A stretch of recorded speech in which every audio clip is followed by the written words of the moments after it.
Awas, kepala daerah bisa dipidana karena urusan sampah.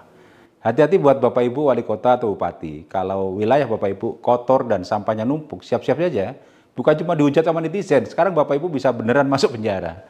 Teman-teman, ada peringatan keras dari Menteri Lingkungan Hidup Hanif Faisal Nurofik.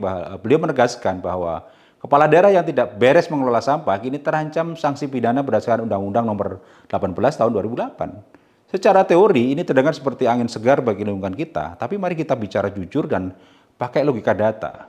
Di awal 2026 ini, faktanya ada sekitar 260 hingga 400 kabupaten kota di Indonesia yang statusnya darurat sampah. Coba bayangkan. Mulai dari Jabodetabek dengan Bantar Gebangnya yang megap-megap, Yogyakarta Raya yang sempat lumpuh urusan sampah, hingga TPA Suwung di Denpasar yang sudah overload parah. Kalau aturan pidana ini benar dilegalkan, ditegakkan, jangan-jangan sebagian besar kepala daerah kita harus pindah dari kantor ke balik jeruji besi. Krisis ini sebenarnya adalah puncak gunung es dari kegagalan tata ruang dan sistem ekonomi kita. Masalahnya bukan cuma soal TPA yang penuh, tapi soal sistem open dumping yang juga sudah kuno dan minimnya infrastruktur pemilahan di hulu. Di wilayah krusial seperti di Medan, di Semarang, hingga Makassar, sampah rumah tangga tidak dipilah sejak awal sehingga membebani TPA yang lahannya makin habis. Namun kita juga harus kritis, apakah adil memidanakan kepala daerah jika sistem besarnya masih memanjakan industri plastik dan minim anggaran untuk teknologi pengolahan sampah? Ini adalah wajah sistem yang seringkali menuntut hasil instan tanpa memperbaiki akar masalah, yakni sistem konsumsi dan produksi yang tidak ramah lingkungan. Oleh karena itu, kebijakan ancaman pidana ini jangan sampai hanya menjadi gertakan sambal atau alat politik semata.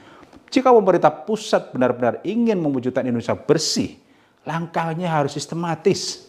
Yang pertama, audit anggaran daerah untuk memastikan ada dana yang cukup untuk mengelola sampah. Yang kedua, wajibkan industri bertanggung jawab atas sampah kemasan mereka secara nasional.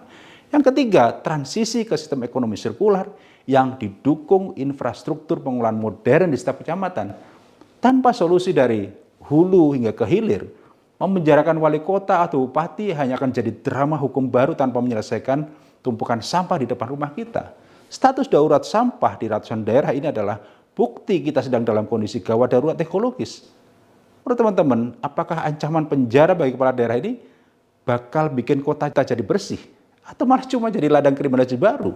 Coba cek daerah kalian, termasuk yang darurat sampah atau enggak? Komen di bawah ya.